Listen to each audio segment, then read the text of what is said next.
Arik Cohen with us here today to share the incredible story of his 4 grandparents, all 4 of whom are survivors.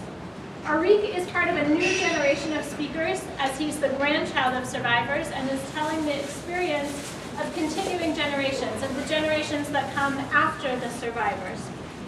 Arik came to Seattle to work at Microsoft 19 years ago, and he started researching his family history to share with his 3 children, who are now ages 2, 4, and 8. Arik is married to a middle school history and language arts teacher, Rebecca, who is also helping the Holocaust Center create lesson plans for our docent trainings that we will be using as we train our docents on our new exhibit. Let's see, so Arik told me earlier that when he is not working, he is a sports fanatic and is still waiting for the Sonics to come back to Seattle. It is with great pleasure I turn it now over to Arik. Thank you so much for being here. Thanks a lot.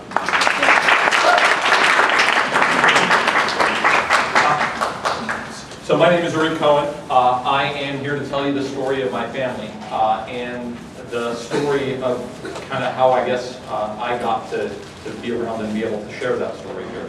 I first got exposed to the center about 8 years ago, and seeing one of the speakers at an open forum like this, Leo Hymas, who is a local U.S. Army veteran who was one of the members of the U.S. Army to liberate Buchenwald.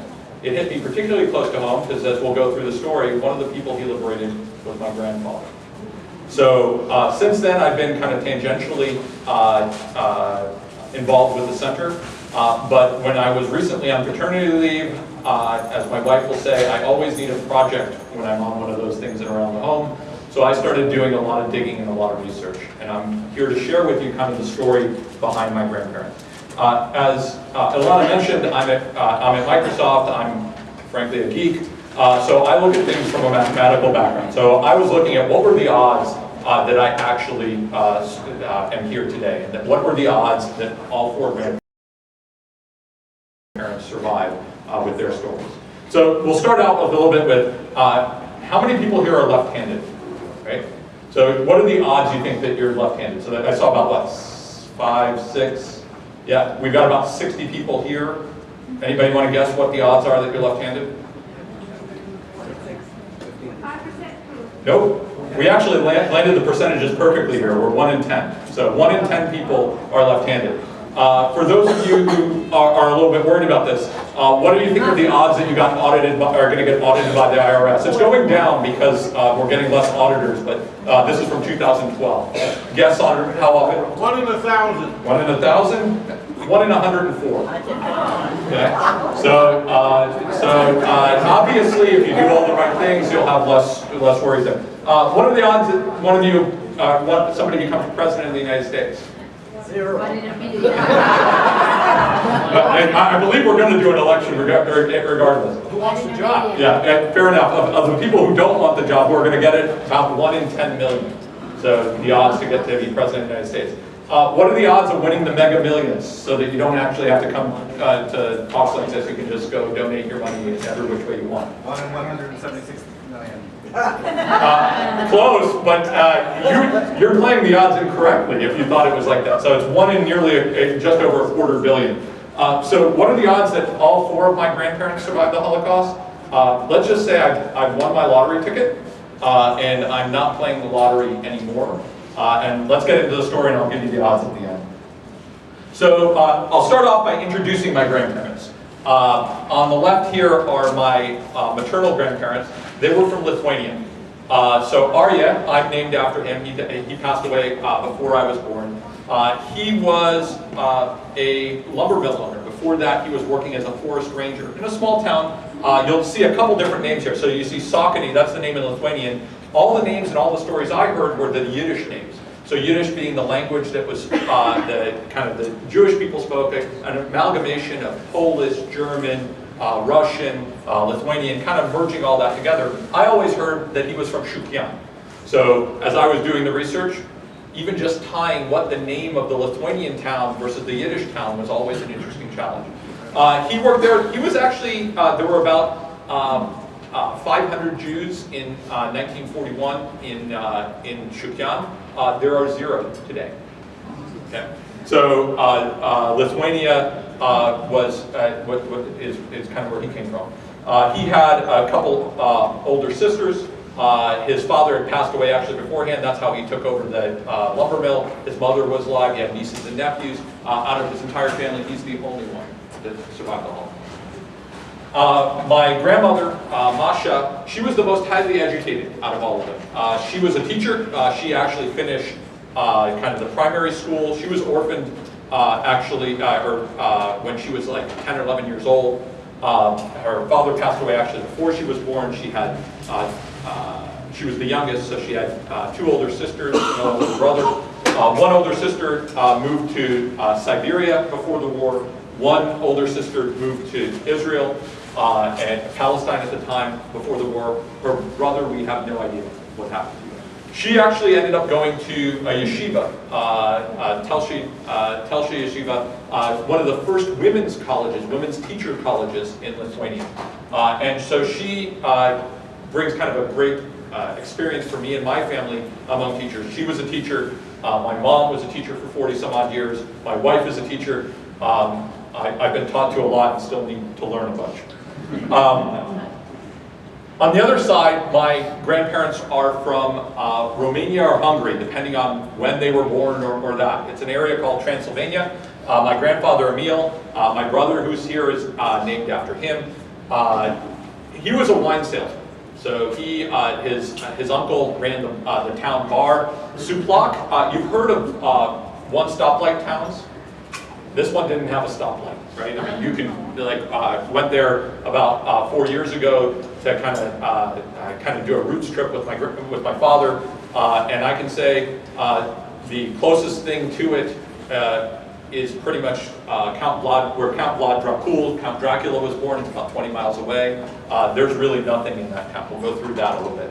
And my grandmother Eva was also born in Romania. She had an older brother and a younger brother. Both of them also survived the Holocaust. She actually dropped out of school the earliest. She dropped out in 3rd grade and became basically a dressmaker, a seamstress, in order to help support the family. Her brothers were going to yeshiva and studying Torah and that. She was responsible for helping bring in some money and bring food onto the table. So this is a quick introduction to them. Where's our story going to take us? It's going to take us pretty much through all of Europe. So Lithuania up here on the Baltic, Romania down here, and then their story goes through all of the areas. So we're going to start in Lithuania. So it's important to look, when we look at Lithuania, to understand kind of how things began in 1940. In 1940, Germany and Russia, or the Soviet Union, made a pact after Germany attacked through Poland and said, we will not attack any further. We're not, you see Poland borders up to Lithuania. We're not going to go into the Baltic states. We're going to let the Russians basically take over the Baltic states, and we're going to focus on our western flank to show that probably making treaties of that nature with a country that already overran 2 or 3 countries is probably not the wisest of moves. It was a year and 2 days later that Hitler reneged on the treaty and started driving folks into Lithuania. Took over Lithuania in about a week and a half in June of 1941. In July of 1941, my grandfather, this is the famous synagogue, so this is one of the few pictures of pre-1945 Shukyan that exists. This is a picture of the great wooden synagogue there. It was built in originally in the late 1890s.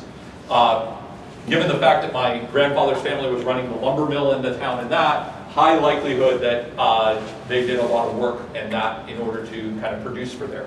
On July 25th, the Lithuanians actually rolled into town. This was a Friday. This is the beginning of the Sabbath, right? So Shabbat. On Friday morning, they come in and they basically tell the Jews of Shukyan, there's about 480 of them living there at the time. gather 50,000 rubles in 24 hours. Anyone want to guess what 50,000 rubles in 1941 equates to today? It's about $800,000 of value, okay? So we're talking roughly twice the amount of families that are sitting here.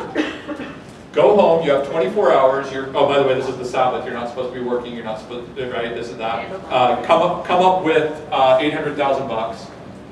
You can't go to the bank or anything, right? This is the jewelry and the stuff that you have in the home, and bring it back. Otherwise, retribution will be fierce.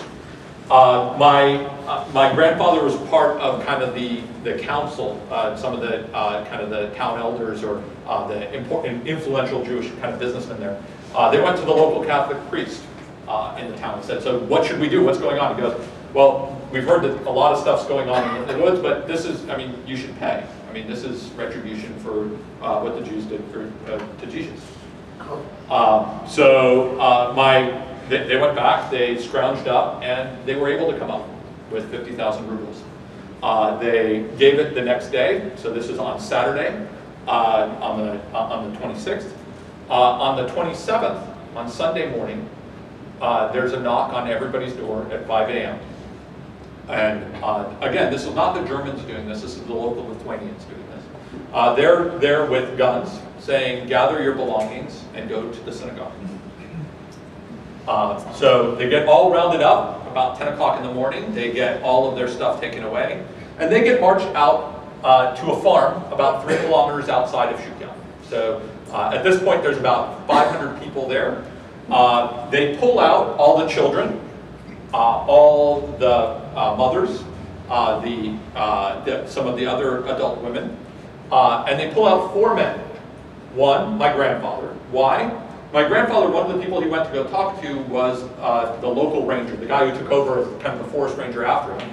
And then he said, hey, I'm going to try to help out your family. Why don't you sign over your lumber mill, your house, and your fish pond, and your belongings to me, and I'll make sure that you guys get taken up.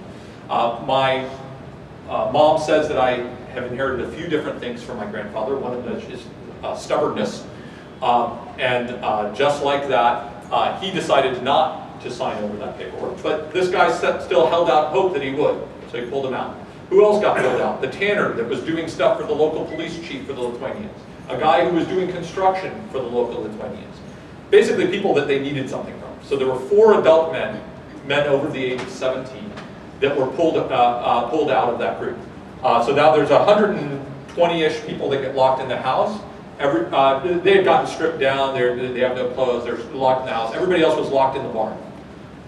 They get, the windows are drawn, everything. They wake up the next morning, and all the people that were out in the barn are gone. And they don't know what happened, and they ask, and they get told, oh, they went off to go work in a different, in a work camp down the road. My grandfather runs into a guy who's kind of like the local fix-it guy. He had a wagon and horses, so he would kind of transport things around. Lithuanian guy that he knew, and runs into him and says, what's going on? The guy's crying as he goes by the farm, and he tells the actual story. Those people, about 400 people, were marched another 5 kilometers into the forest, shot and killed. The lucky ones were shot and killed. The ditches were dug, they were shot, killed, and thrown in. The ones that weren't lucky didn't die when they were shot. They were thrown in alive. So this is actually a memorial that is in the forest in just 5 kilometers outside of Shukyan, about 3 miles into the forest in Lithuania. So basically, the entire population of the town, of a male population other than those 4 adult males, other than the kids, and other than the women and children were killed at that point in time. They were then separated around to a variety of different places. My grandfather ended up in Zagreb, which was a large ghetto community up in the north, so right on the border between Lithuania and Latvia. And this was one of the larger ghetto areas there. By a ghetto, an enclosed area where only basically they forced all the Jews to live in one spot, It was enclosed. You were not allowed out without passes and permits to go, that you're going to go do work and this and that. In fact, in Zagreb, there was a specific thing that they did, which was they had the local rabbi who was kind of the honored person there. And in order to they had too many people, they didn't want to feed everybody. They made everyone, as they marched out of the ghetto to go do work, to spit on the rabbi as they walked out. And if they didn't spit on the rabbi, they were shot and killed on the spot. The rabbi immediately said, spit on me, right? I mean, this, like, in the grand scheme of problems, I'd much rather have you spit on me than die. My grandfather at that time escaped back. He had a work permit. He knew the forest very well. He had been a ranger. He was a lumber mill owner. He knew a lot of the area around there. This is about 20 miles, 25 miles away.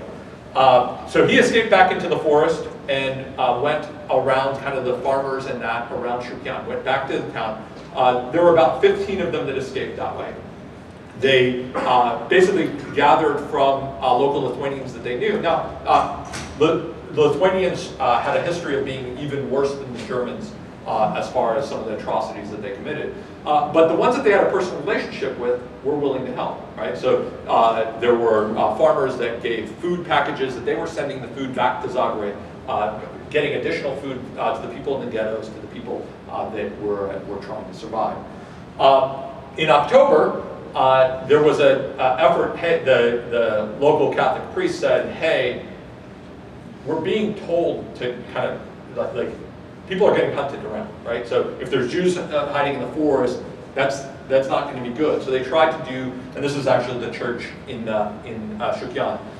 He reached out to the Jews that were hiding in the forest and said, let me baptize you, let me have you convert, and this will be a way to help save you. And because you are members of the community and that. Out of all the people that were hiding, there were about 15 people hiding. One, again, didn't convert, my grandfather. Now, my grandfather was not a particularly religious man either before or after, definitely after the war. But he decided that he was going to be true to himself, and again, some of that stubbornness that I guess, I'd like to say it skipped a generation, but probably not, but did make it down to my generation. He held to his guns, which is good, because all the rest were killed on November 1st, on the Saints' Day. My grandfather was still in hiding. He was hearing dogs barking. He was in a farmer's basically barn, chatting with somebody that he knew. Heard the dog barking, knew that something was going on, and escaped out into the forest in the middle of the night. I guess it was October 31st, so on Halloween night. And he made his way through the forest to the one place that he knew that Jews were still around, the Shadli ghetto. At the same time, by the way, in October, the entire ghetto in Zagreb was liquidated. So they gathered everybody in the town square and killed all 3,000 plus people, Jews that were in there. Basically, they had Lithuanians coming out from all the surrounding streets and firing. The story goes that the river outside Zagreb ran with blood for a couple of days. So he got lucky. He made it to Shavli, which is Shali. It was the third largest ghetto in Lithuania. And he shows up there, and this is actually the Chaim Frankel, who was a wealthy Jewish person in town, and ran the leather factory. So one of the big operations that you could do, one of the big things was to get a job at the leather factory. It was outside the exact environment of the ghetto. And he ran into an old family friend. Again, he knew a bunch of people around because he had been working as a forester, working across different towns. Ran into an old family friend who got him a job at the leather factory. So that meant that he was allowed out of the ghetto every night. Let's switch tacks for a moment and go back to my grandmother. So she was born in Navarine. As I mentioned before, her father died before she was born. They kind of moved around. Her mom died when she was young. She went, got educated at Telshe Yeshiva. That yeshiva actually is one of the few to have survived. And the reason it survived was in 1940, a set of those people were doing fundraising in the United States. They knew that they heard what was going on, they understood what was going on, they snuck out most of the rabbis and a bunch of the students from the yeshiva and reformed the yeshiva as the Telshe Yeshiva in Cleveland, Ohio. Unfortunately, I have not been able to get that they have records of the Women's Teachers College from the 1920s when my grandmother would have been teaching there. But she was a teacher. She taught kindergarten, first grade. If you take a look at it here she is with her class. They seem really happy to pose for the camera. They seem a little bit happier in this picture, not much, a little bit, but it was sunny out. The reason we have these pictures, again, nothing really survived that they were able to make it through, but these were pictures that she sent to her sister who was living in Palestine, right? So it was already there. Now, she was teaching in a set of Jewish schools, the Yavne schools, and in fact, a lot of the curriculum that they got was coming from Palestine. My mom, when she went through her military service in Israel and went to teaching college there, they were surprised how she knew a bunch of the songs and a bunch of the material. And she finds out that the person that was teaching her there was the same person that was sending the material to her mom in Lithuania. So, and this also goes, I guess, that some of this teaching material stands the test of time and can be used, 30 years, 20, 30 years into the future. So she ended up teaching in Shavli, right? So where my grandfather ended up in the ghetto. The ghetto there was formed early, so in June of 1941. Right? Pretty much within 2 weeks of the Germans rolling through, they had created the ghetto in Shavli, and she continued working there. Now, most of my information about what happened in Shavli itself, I have a couple stories that I heard and this and that, there was a census taken in May of 1943. So everybody across Lithuania. Recently, about 8-9 years ago, the Lithuanian Jewish Museum published a translation of it. So they got everybody who was in the ghetto, and they found out where it was. So I know that my grandmother lived on Paderewski Street, number 8, right around there, with approximately about another 40 people have the same address, right? So same number of the street. So it's an apartment block. Don't know how many rooms were in the apartment, but it was probably about 15, 20 people per apartment there. My grandfather was there as well. You'll see that this is kind of a map from there. The ghetto is where the barbed wire goes around. That leather factory that we showed the picture of is outside. One of the things you won't see in the in here is where the school was, because it was illegal to have schools in the ghetto.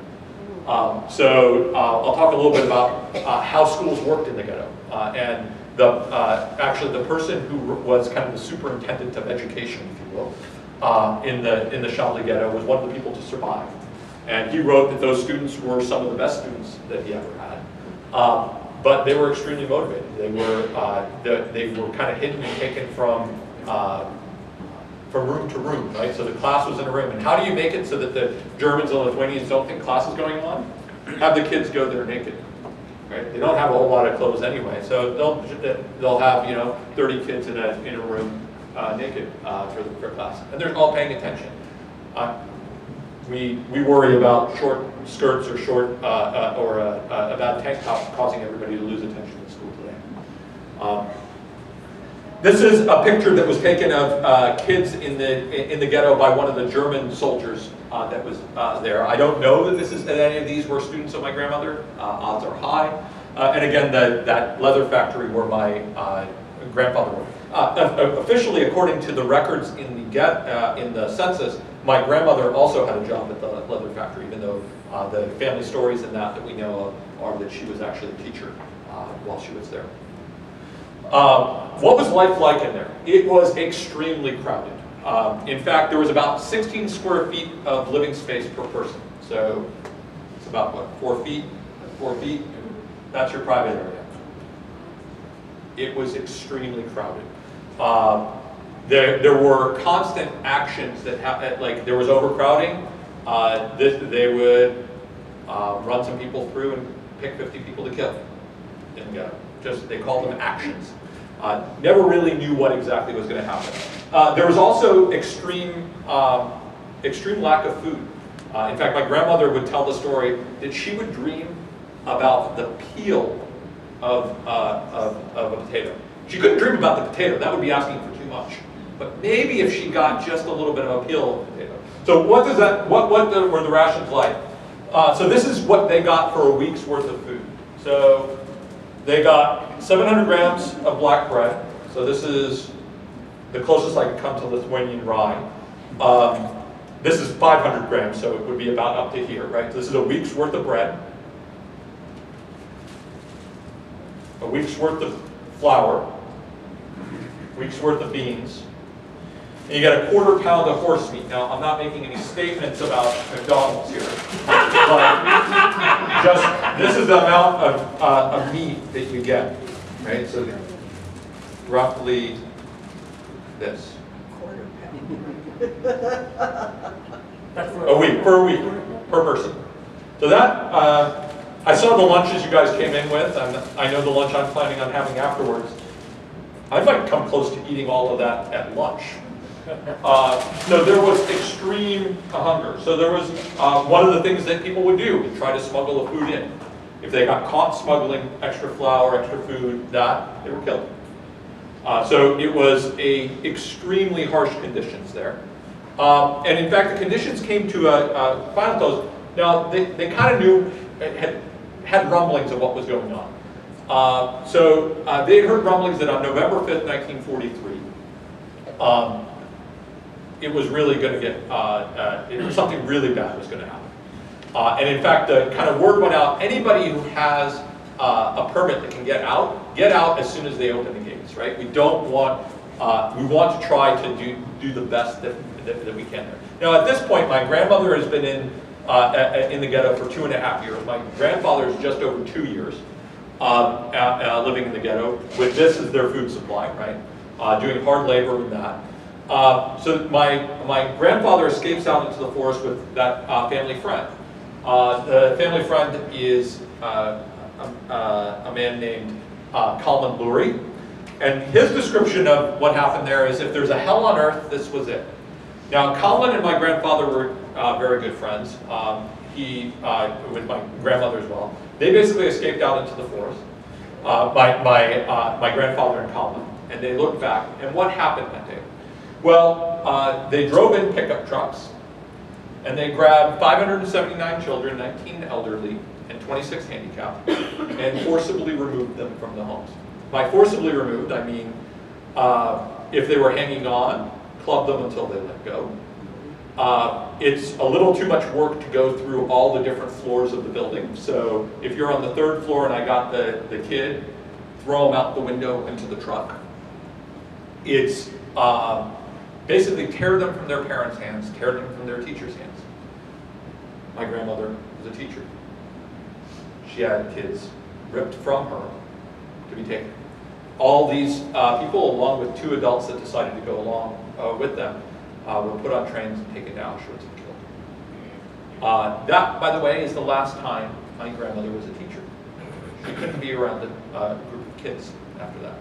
I thought that when she came to visit and didn't want to go to my soccer games, it's because I was a bad soccer player. That's not the case. She couldn't be around a large group of kids. If she was around a large group of kids, she'd start crying.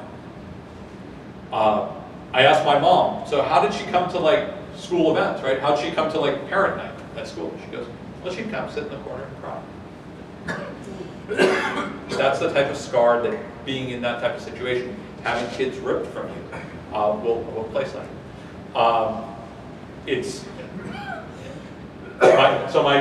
My grandfather and Kalman kind of witnessed this from the woods around Shavli.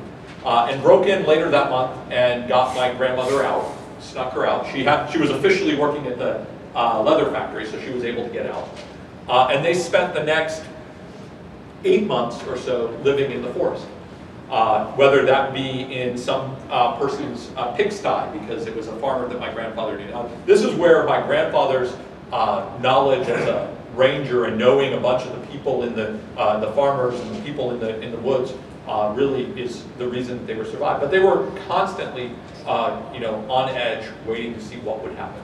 My grandfather was so on edge that for the rest of his life, he could never get woken up by an alarm clock. In fact, my mom and her sister were not allowed to go in and wake him up. He would wake up immediately, trying to escape someone. Right? So, like, I need to run. Only my grandmother could very gently wake him up saying, no, it's okay. cocaine. So they survived in the forest, including in, as I said, a pigsty, in a pit that was basically used to make charcoal for a couple months. Kind of survived that way until July of 1944, when the Russians came back through Lithuania and liberated them. So at this point, they were able to get a little apartment in Shavli, share a room with another 18 people, but be able to get the rest of their life started again. Now, what's interesting here is so the rest of the ghetto, if they had stayed in the ghetto, that ghetto was all sent to Stutthof concentration camp. But in July of 1944, right before the Russians liberated it. But they basically, their journey, if you will, through the Holocaust and the most of the horrors ended in kind of mid-1944. If we switch over to my other grandparents, and now we're going to switch over to my grandparents in Romania and Hungary. Now, the reason it's interesting is depending on after which war, it was either Romania or Hungary, right? So it's the Transylvania area there. I don't believe I have vampires in my family, but I never really know. I try not to do talks on Friday the 13th.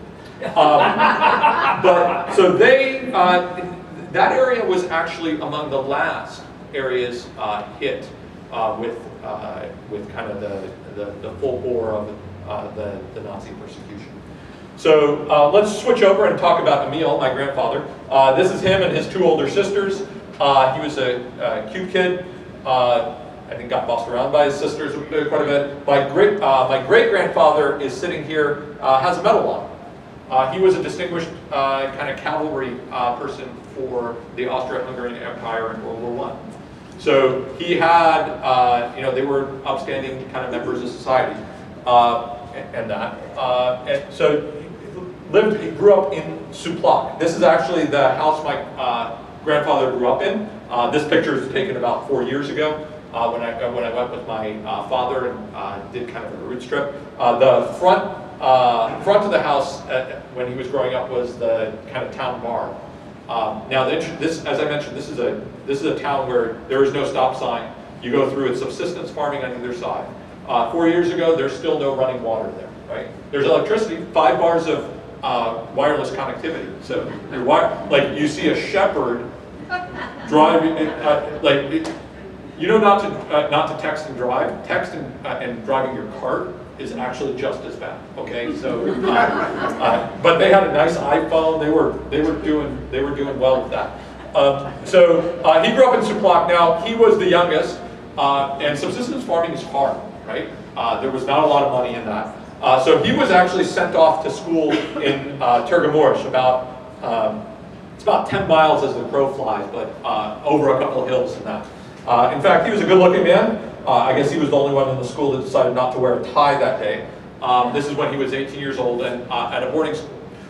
He was at the place that he would get his meals and that he would stay in Turgomorsk is where he met my grandmother for the first time. It was relatives of my grandmother as well. So he met her at meals and stuff there.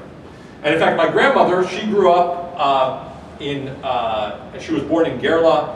Her father was not the most successful businessman. In fact, by her records, tried to start about 7 or 8 different businesses, none of which succeeded. So she dropped out of school in 3rd grade and started becoming a seamstress to help support the family. They ended up in Oradea, which is today right on the border between Romania and Hungary. So at the time, it's still primarily of Hungarian descent. And this is actually where my grandfather did his mandatory military service for Romania. So he did his military service in Oradea. He knew my grandmother and her family because he had met them when they came to Turgomorsk. So you'd show up there for dinner, right? You'd look for a home-cooked meal. My grandmother was, he always liked my grandmother. She was a very pretty lady. She was a smart lady, very determined. She was not the biggest fan of my grandfather. He kept showing up to dinner with a different lady each time. So there was a little bit of consternation there about what was actually going down. But in May 5th of 1944, they're both in Oradea. Now my grandfather had heard, at this point they had heard a bunch of the stories. They had heard that things were going on, that people were getting sent to Auschwitz and that. They didn't really believe it, that it would happen to them, or this, or what was exactly going on. My grandfather in particular heard that it was particularly bad for single women. So he was trying to convince, hey, maybe we should get married, what should happen, right? We'll just do a civil wedding, it's not really real, but like we'll help protect you. But on May 5th of 1944, the ghetto was formed in Oradea. Now, Oradea had about 35,000 Jews, so it was about just over 40% of the population of the town. This is where the ghetto was for all the 35,000 people that lived in Oradea. So they were about 30% of the population, and they got about 6% of the space. This other ghetto here was where they took all the Jews from the surrounding areas. My grandfather at this point, his grand ploy to have a civil wedding with my grandmother was foiled, because now you're in the ghetto, it was all with the full religious authorities. So they actually had a full wedding on May 20th, 1944. How do we know it's May 20th? When my grandmother did the Shoah project, which USC and Steven Spielberg did as far as interviewing Holocaust survivors and liberators and that, she did an interview with them. She didn't really speak about it too much. She didn't speak about it with me. She started speaking about it more with kind of my wife and that later in life. But she did an interview in Hungarian. How do we know that it was that day? Because the trains rolled in, as she said, the trains rolled in 4 days later. And that's when deportations began. The first deportations were out of here. Now, my grandparents got a tremendous honor for their wedding. They were allowed to use the rabbi's office to have privacy, right? So as opposed to being 16 people per room in the ghetto here, they got 4 nights of privacy. And then it all went to hell, if you will. So on May 27th, 1944, they were the second set of trains. So this lets me know what street they were on, because the Germans took meticulous records around how they did the deportation. But they were put into one of the cattle cars. The car is about one of those cattle cars is roughly the size of this carpet that is here on the floor. And there were about 80 people with their belongings for 3 days, with water in a bucket on one side and a bucket to take care of your business on the other side. And they spent 3 days going to Auschwitz. So about 320 miles. They arrived in the middle of the night, and then when they got there, they were immediately kind of separated, right? So you get off. This is one of the famous pictures of them doing the sorting, right? So men and women get separated, then healthy people that can work in one direction, other people basically going straight to the gas chambers. Probably more interesting, my grandmother speaking in Hungarian, but we have subtitles to hear her tell the story of what happened there. Don't have audio. So they arrived in the middle of the night. She gets separated from her mom because her mom was putting on another layer of clothes.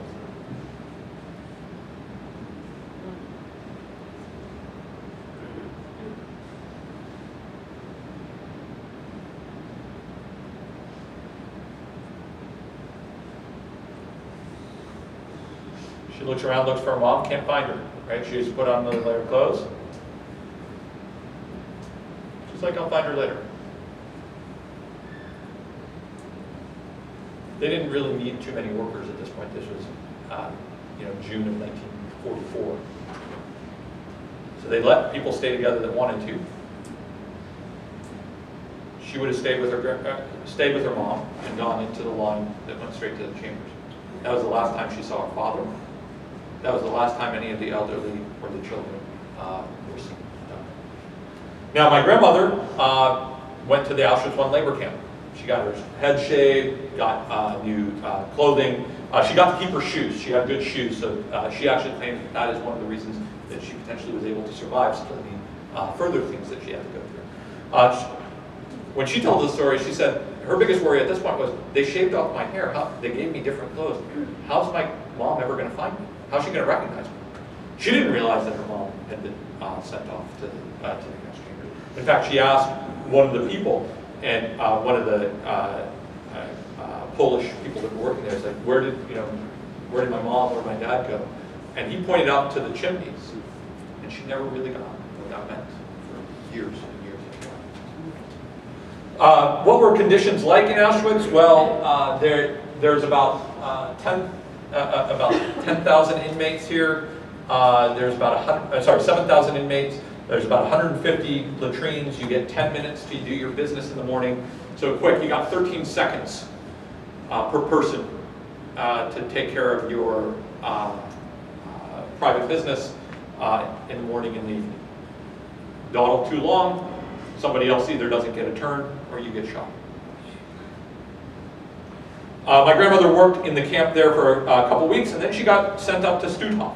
Now, if you'll take a look at Stutthof, it's up on the Baltic Sea, North Sea, and it's actually very close to Lithuania, right? So up here is where my grandparents on the other side were, and in fact, this is the camp right around this time where everyone had been moved.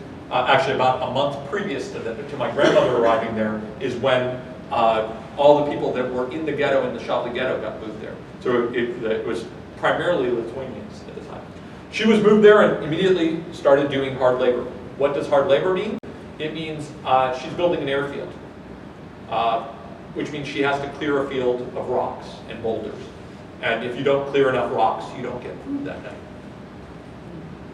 They got about 1,000 calories a day, the people that were doing harder work. The calculations by people afterwards is that they were burning about 4,000 calories a day. Not a whole lot of people were able to survive for super long, but she survived there for about 4 months. And then you'll remember, let's go back to that map real quick. It's very close to Lithuania, right? So we know that in July of 1944, this is August, in July of 1944, the Russians had already made it to here. They continued marching through Poland. And in January, basically the Germans knew that the Stutthof camp was going to be overrun. They took the 10,000 people that were still alive in the camp and started marching them away. This is actually a picture from a different, this is where the term death march comes from. We thought it came from software. It does not. It did not originate from the job of software. It actually originated from basically, if anybody got sick, if anybody was hungry, if anybody fell behind, leave them behind, kill them. It was a 6-week march that they went on. Over half the people that started the march did not survive to the end of the march, passed away along the side, right? They were malnourished to begin with. It was a rough living. On March 11th, my grandmother decided she had enough.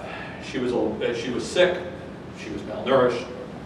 Her shoes that had kept her alive, among other things, helped keep her alive to this point. She said, can't take it anymore. So she found a pile of hay in a barn. They got lucky sometimes. They got to stay in a barn if they were lucky. She goes and hides behind the bale of hay with another person that she had survived with. They run into 6 Lithuanian kind of fugitives as well behind there saying, shh, right? Don't give us away. At this point, the Germans were trying to stay as far ahead as possible because the Russians were right on their tail. In fact, the next day, they were liberated by the Russians. And it took her about 2 months to make it back from all the way back to Oradea. She did not know whether her parents had survived. She did not know whether her brothers had survived. She did not know whether her husband had survived. But she ended up back at the same apartment in Oradea on May 10th, 1945. In fact, she switched trains right outside of Auschwitz, and that is where she remembers hearing the story and knowing that kind of the Germans lost World War II at that point.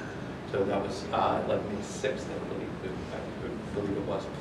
So at the same, basically, interchange where a bunch of her family and that were killed is where she found out that the war was over.